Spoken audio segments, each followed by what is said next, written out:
On today's show, we're going through the best case scenario for this winter. What does that look like? Who is coming back and who is coming in that would change the course of 2025?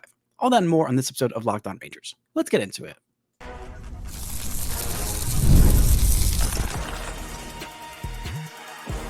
You are Locked On Rangers, your daily Texas Rangers podcast, part of the Locked On Podcast Network, your team every day. You are locked onto the Texas Rangers. I'm Bryce Patrick, a cripplingly addicted Texas Rangers fan covering this team for 11 seasons, including all 6 as the founder and host of this podcast. Thank you all so much for making Locked On Rangers your first listen every single day. If you're not already, you can follow me on Twitter at Bryce Patrick. You can follow the show at Locked On Rangers. Hit subscribe on your favorite podcasting platform and on YouTube, where the best way to help grow the show is to comment nearly any single thing below. Now, before we get into the best case scenario for this winter, what the Rangers need to do to set themselves up to succeed in 2025, this episode is brought to you by FanDuel. You can start the season with a big return on FanDuel. New customers can place a $5 bet, and you'll get started with $150 in bonus bets if your first $5 bet wins. Visit FanDuel.com to get started. Now, on Wednesday's show, I talked about the worst case scenario, preparing for the worst, hoping for the best. That is, I feel like, a good way to approach a lot of different things, including the Texas Rangers offseason. Now, there is a chance where the Rangers don't spend it. They miss out on Eovaldi. They miss out on other different things, and it ends up being a bad winter. But it's wintertime. It's offseason time. There's the time for hope. It is the time for, well, that and opening day. But I feel like free agency, even more so, is the time for blind optimism. I mean, for thinking, okay, what if my team does this and gets this and gets this and gets this? It's literally Christmas. It's literally Christmas time, basically. I mean, Thanksgiving time. No, shout out to Greg Tepper and his making me appreciate Thanksgiving season, not just glossing over it before Christmas season. But you're starting to get your wish list ready. You're starting to get your hopes up. You're starting to get, okay, this is what I want. I want this and this and this and this and this. And at this point, as I'm recording this, 10:45 on the 7th of November, all of these things are still possible. But I want to keep it a little bit realistic, not just, okay, obviously the best case scenario is that Ray Davis suddenly becomes Steve Cohen and goes and signs Juan Soto, and then also signs Corbin Burns, and then also signs Roki Sasaki, and just everything comes up roses. But I want to keep it in the realm of what I think is actually possible. So let's start with the number one thing that I think needs to happen if this is the best case scenario for the Rangers winter. They sign Roki Sasaki. Sasaki has to be posted. There's still some questions about if that will end up happening this winter, whether it happens this one or next one. If it is this winter, I don't see a best case scenario for the Rangers if it doesn't include Sasaki. He is exactly what the Rangers need. Young, controllable, starting pitching. That is not going to cost $30-40 million a year like a Jacob deGrom or whatever kind of free agent ace you are going and getting. And Sasaki could be just as good as any pitcher on this market should he be posted. He is going to be 23 years old. I believe he just turned 23, either I think last week, actually. But he fits so well with this Rangers timeline. I think he is so ready to face off against major league hitters. His stuff is incredible. He's got a fastball, a splitter, and a slider, all of which are absolutely elite pitches. There are some concerns with his health because, again, he's a pitcher. And if you're a pitcher, then there are going to be some concerns with your health. That's just the name of the game. But Sasaki had a little bit of a dip in his stuff last year. His fastball velocity was down. His velocity on his slider, his splitter, the swing and miss on all those pitches were down. Still an incredible season.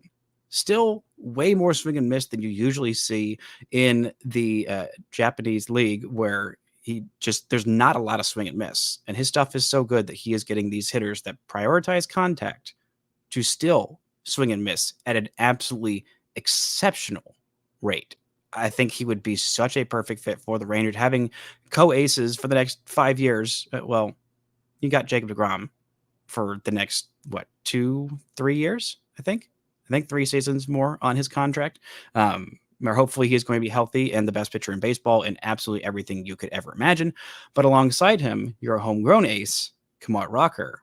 And your other homegrown starters that will hopefully play big parts in this rotation in the years to come, in Jack Leiter and Cody Bradford and whoever else is coming along the way, maybe not this year, but in years to come. But if you have a top 2 of your rotation in 2027 of Kamar Rocker and Roki Sasaki, if the rotation stacks out like I hope it does in this best case scenario and everyone's healthy, I mean, Roki Sasaki as your number game 2 or game 3 starter in a playoff series would be unreal.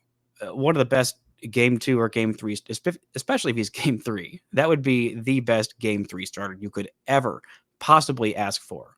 But I don't think that would be the only move for the Rangers starting rotation, is just signing Sasaki. Because again, there are a little bit of question marks. I think that it's entirely possible that you see a scenario like Jacob deGrom, and that he comes over in his first year, pitches a couple games, and then ends up having Tommy John surgery. The unspecified arm injuries are terrifying, but even if you do sign him and he gets Tommy John surgery immediately, absolutely still very much worth it for the timeline that he is going to have, for how good he could possibly be.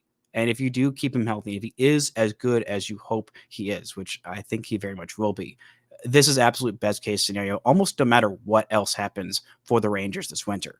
The next thing in the starting rotation, yes, the Rangers, I think, could end up signing 2 different starting pitchers, only really in this scenario, mainly in this scenario, for in terms of just best case scenario. Nathan Eovaldi coming back, I think, is such a home run for the Rangers. I think it's going to be maybe their top priority. I think Sasaki should be priority number 1 if you can get him. He is even more a perfect fit than Evo, but the clubhouse fit, the rotational fit, the certainty of Nathan Eovaldi, what he is, what he brings, especially in the playoffs. The main thing I think the Rangers need in whatever starting pitcher they sign is somebody that you can trust in game 2 or game 3 of a playoff series. Roki Sasaki would absolutely be that. Because right now the Rangers have 2, maybe 3 guys that you feel pretty good about starting in a playoff game, and their health and availability when they get to the playoffs, we'll see what happens. Because you've got Jacob deGrom. Obviously, you would feel very good about starting him in any playoff game. And then it's Malley or Bradford or Rocker. And there are questions about the health of all of those guys. And so Eovaldi has been a workhorse the last couple of years. There were some questions about how healthy the Rangers could keep him. He did end up getting over that 300 innings pitched mark to get the player option that he ended up declining, but averaging over 150 innings the last 2 regular seasons with Texas, something he hasn't done in quite some time, coming off of a 170 and 2/3 innings season. Not to mention the impact that he would have on everybody else in this rotation. I mean, Sasaki, another youngster he could help mentor along with Rocker, along with Leiter, heck, along with Cody Bradford as well. But if you sign both of those guys, Evo, let's say the 2-year about $50 million, so $25 million average annual value for a guy who is an ace, by my definition of ace, of a guy who you feel very good about starting game 1 of a playoff series. That's Evo. And you add those 2 guys for, well, Sasaki would be making the league minimum. I believe it'd be, the Rangers might end up paying somewhere around $20 million in total for all of the posting, but that does not go against the luxury tax. That's the whole main point of the Rangers, being more conservative about not spending money. Why there are all of those concerns with that.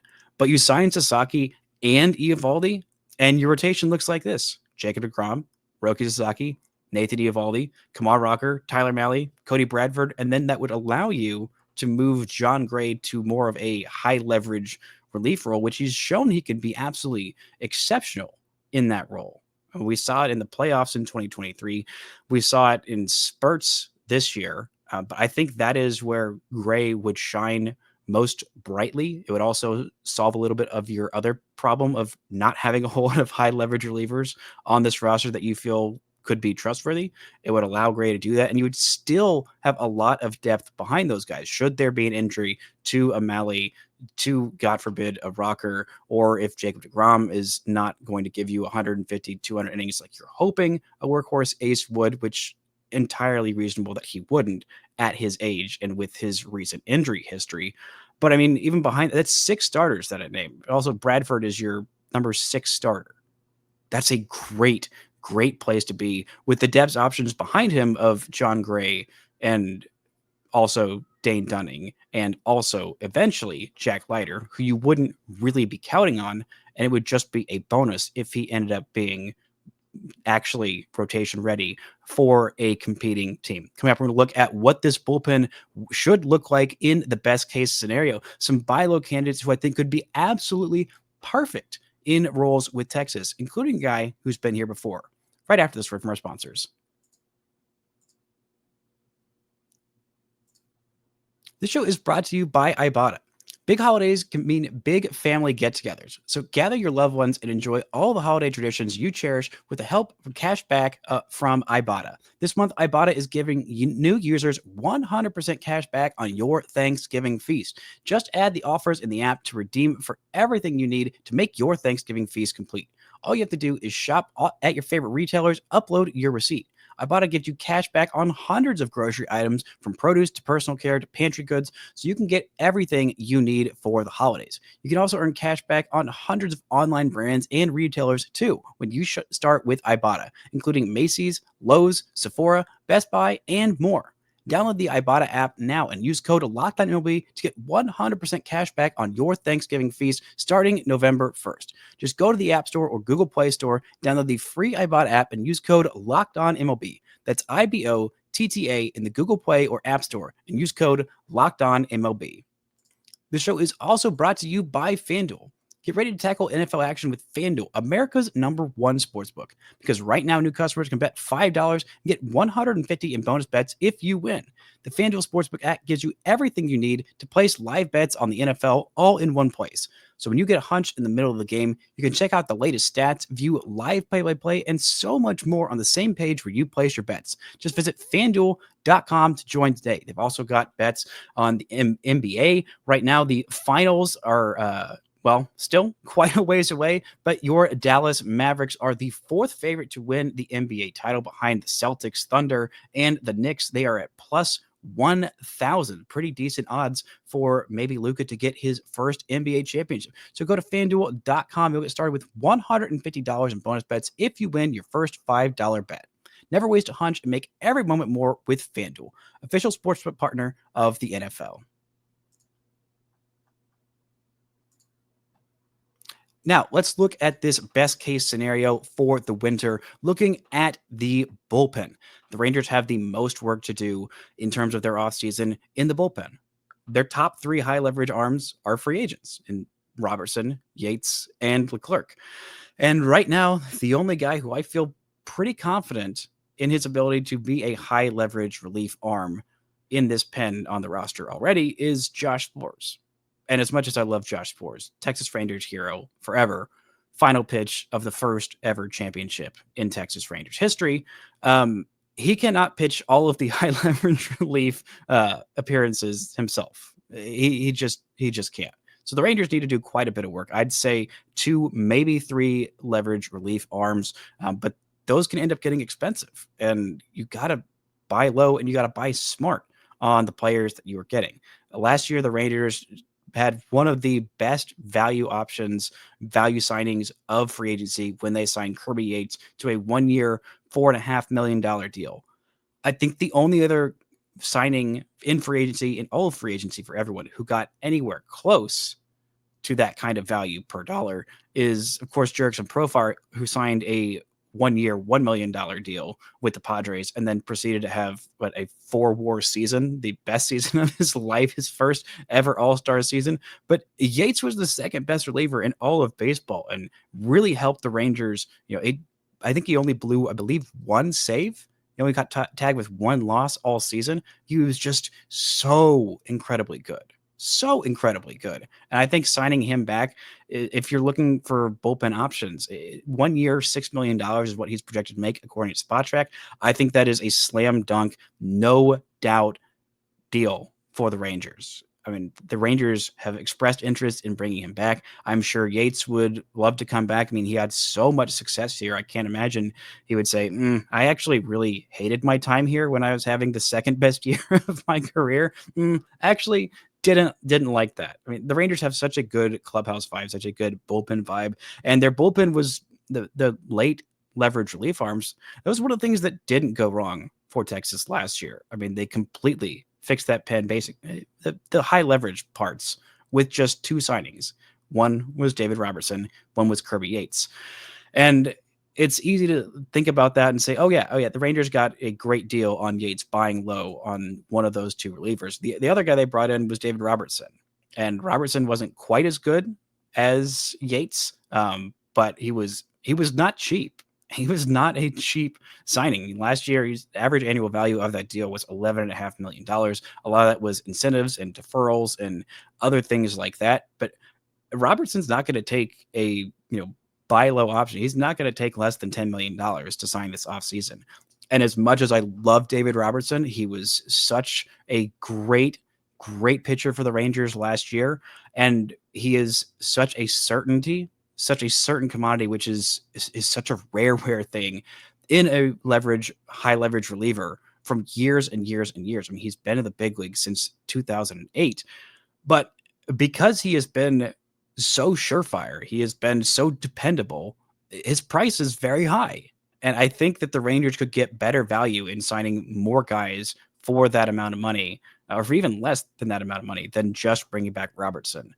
If they can bring back Robertson and they can make it work with the money and the budget they have allocated, I would love to have David Robertson back. I think he'd be perfect back here in Texas, and hopefully pitching some high leverage innings in the playoffs or down the stretch of competitive games, as opposed to just whatever the Rangers were doing this year. But I think other guys that the Rangers need to sign in this best case scenario, bringing back Chris Martin, I think would be a home run for Texas. He's projected to sign a 1-year, $1.4 million deal. He is coming off of, in his standards, a down year, but still not a bad year. Around a 3.5 ERA in 44 appearances this year, more strikeouts than innings pitched. He was the 8th inning option in Boston, but in 2023, his first year of that 2-year deal in Boston, had a 1.05 ERA for a full season, 51 and a third innings. He was just absolutely unhittable. I know he is going to be 39 this year. It will be his age 39 season, so it's not going to take a massive contract. I mean, Chris Young can look him in the eye and be one of I feel pretty confident saying that Chris Young will be the only GM that's taller than Chris Martin.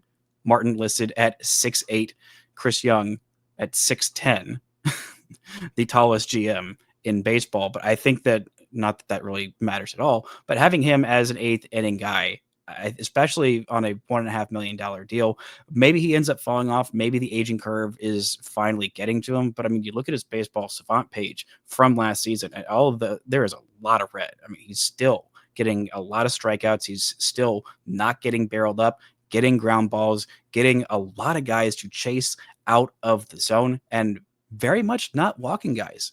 1.7% walk rate, where big league average is around 8% walk rate. He is phenomenal at keeping the ball in the strike zone, keeping the ball on the ground, doing what you need high leverage relievers to do. And at that price, he would be just absolute highway robbery to bring Chris Martin in. And he's already shown that he would sign with Texas, and coming out of Boston, where they were not particularly competitive this year, did not make the playoffs, weren't particularly close, as opposed to going to Texas, where they can very much say, hey, we won a World Series championship in 2023. Maybe we're going to do the whole Bochy every other year championship thing. You want to be a part of that? Get a second ring here in 2025. I think it would be a very, very convincing pitch. And then one more reliever just for good measure, signing a lefty. Danny Kulo is a free agent this year. The lefty went to Texas Tech, so you got a little bit of ties there. Not a Texas native, but still a little bit of Texas ties. The Orioles declined a $4 million team option on him, which, according to everyone that I talked to around the Orioles, they were very surprised by that. Coulomb had a phenomenal year. He is a left-handed pitcher, had a 2.12 ERA in 29 and 2/3 innings this year, 32 strikeouts. He has been exceptional for each of the last 3 seasons. In Minnesota in 2022, he only pitched in 10 games, but had an ERA below 1.5. Pitched in 61 games with Baltimore in 2023, had a sub-3 ERA that season as well. And in 2024, I mean, even though he only pitched in under 30 innings, he was exceptional in late leverage relief, either in the 7th inning or 8th inning. That's where he spent most of his time. I mean, when you look at his splits, I was going to say splits and stats and ended up with splats. But in 16 games of high leverage, these splits are absolutely unbelievable. So 16 games last year, he pitched in what is considered high leverage, 26 plate appearances. Hitters went 2 for 26 against him. 2 for 26, a .077 batting average, and OPS of 192. He was just straight up unhittable. This guy is so freaking good. He is coming off of a season where he did miss significant time with injuries. I think that might be why Baltimore declined to pick up the $4 million option. Maybe they will end up trying to negotiate to bring him back.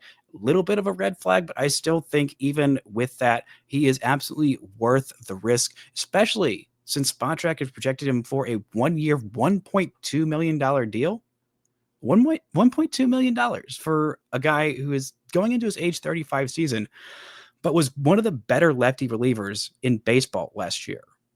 Even if he doesn't end up pitching more than 25, 30 innings for Texas next year, because he does still have lingering issues from those bone chips that were in his left elbow. They underwent a procedure to heal that. He spent time on the IL from June 11th to September 20th, so missed 3 months of the season, which is why he didn't pitch in more than 33 games this year. Still, I think that's absolutely worth the risk and would make this pin downright fantastic. You have your high leverage relief guys of Kirby Yates, Danny Coulomb, John Gray, Chris Martin, and Josh Boers. That's 5 exceptional guys right there and would give the Rangers one of the best pins in the league.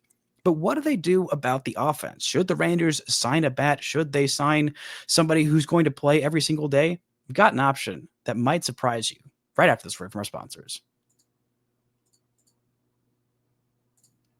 This show is brought to you by Robinhood.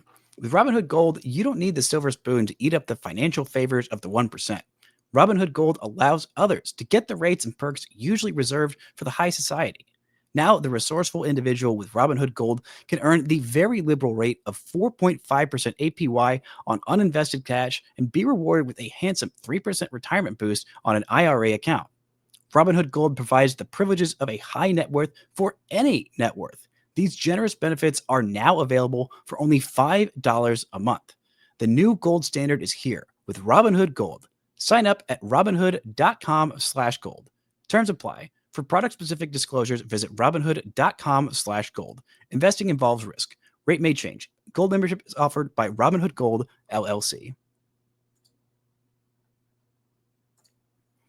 Now, the Rangers' offense was the problem last year. It was the Rangers' biggest problem. It was their greatest strength in 2023. In 2024, it was, well, pretty much their greatest weakness.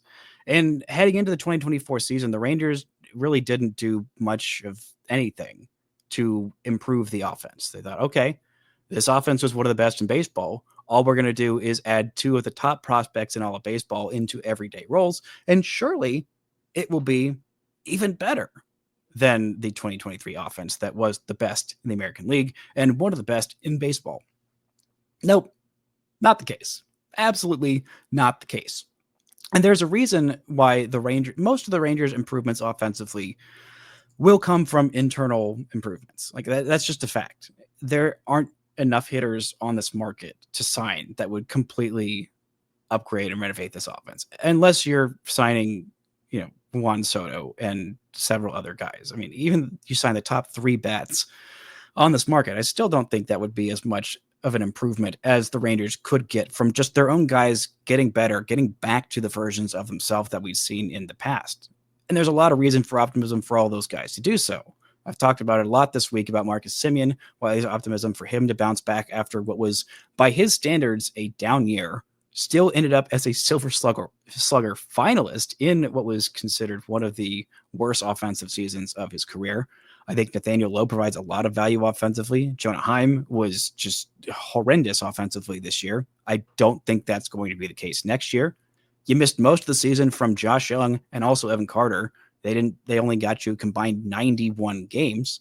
And so there's a lot of reason to think, okay, those guys will be better. And also your young star in Wyatt Langford, who struggled for most of the season, was the best player in the American League in the final month of the regular season. And you could very easily say, oh yeah, that guy's going to be a lot better than he was last year. And he was already pretty solid last year. Same for Adolis Garcia.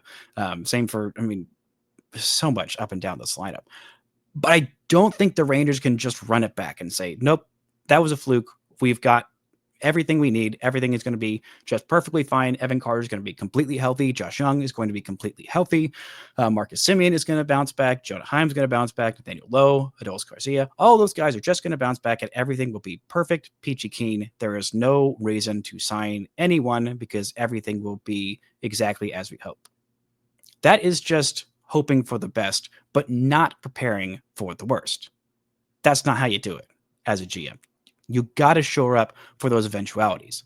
I think last year was it's just so completely out of the blue of all of these bats having career worst years after so many of these bats having near or around career best years last year.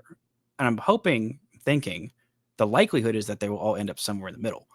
But the Rangers got to do something.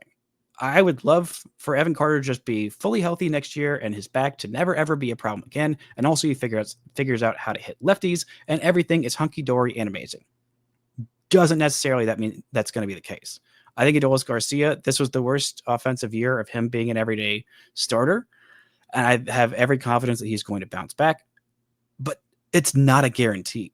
And so I think the Rangers need to go sign somebody. And I think I know who that somebody needs to be. Randall Grichuk. Randall Grichuk was a guy who I thought the Rangers might want to trade for at the deadline around 2023. He's a guy whose bat I have liked for quite some time. He's played a lot of right field, left field, DH as well. He was with the Diamondbacks last year, and he was a big part of why the Diamondbacks had the best offense in baseball last year.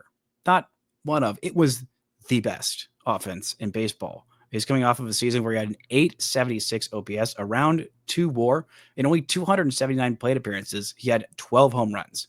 He absolutely obliterates left-handed pitching. And he's pretty solid against righties too. Last year, he had a 914 OPS against lefties. The Rangers need another bat in this lineup that is going to absolutely eat lefties' lunches. They've got a lot of lefties in their lineup, and a couple of them, their two best lefties offensively in Nathaniel Lowe and Corey Seager. They're pretty solid against lefties. Seager had a down year, but he has shown a propensity to hit lefties in his career. Same with Nathaniel Lowe. Not so much. We haven't seen that from Evan Carter. And, there's just, you have Wyatt Langford and Josh Young, who absolutely destroy lefties. And I think you need one more bat that not just is solid against lefties, but absolutely obliterates them. You need some of that protection for your left-handed bats in your lineup, and a guy who can still play the field, who can hit righties pretty well. He had an 801 OPS in 95 plate appearances against righties last year. He was so freaking good. And he's projected to sign a 2-year, $6 million deal, which is absolutely within the Rangers' value. 2 years, $6.7 million, so 3.3 average annual value. He is a little bit on the older side, but still not that old. He's going to be heading into his age 33 season. You want to go look at a very pretty baseball savant page. I mean, there is so much red on his page. He doesn't walk at an elite rate. That's pretty much the only thing offensively that he doesn't do well. He doesn't strike out. He hits the ball very, very hard. He hits it in the air. He hits it at the right angles, and he hits the absolute crap out of it. This is a guy who I think would really give the Rangers some insurance on their lineup. And it would make them make a decision about what the lineup's actually going to look like, of what the outfield's actually going to look like. I honestly would probably prefer Grichuk's defense out there in right field as opposed to Adolis Garcia. I mean, the fall off defensively from Adolis was even worse from the offensive fall off. I mean, he won a Gold Glove in 2023, and you look at his outs above average, he was in the first percentile. Not first isn't best, but the worst percentile in baseball of his outs above average in the field, giving him more of a less wear and tear on his body as an everyday DH. Having Grichuk out there, who is still not a great fielder, but fine, competent, maybe a little bit below average, but giving that lineup the assurance that, other bat, I think would be so valuable for this team. I think they need to sign somebody. And I think having a guy who mashes against lefties, I would love Jock Peterson, but adding another lefty to this lineup that doesn't really hit against lefties, it might be, not the right move for Texas. They also have to sign one more bat, a backup catcher. Say it's Carson Kelly, 1 year, $2.2 million. Fine.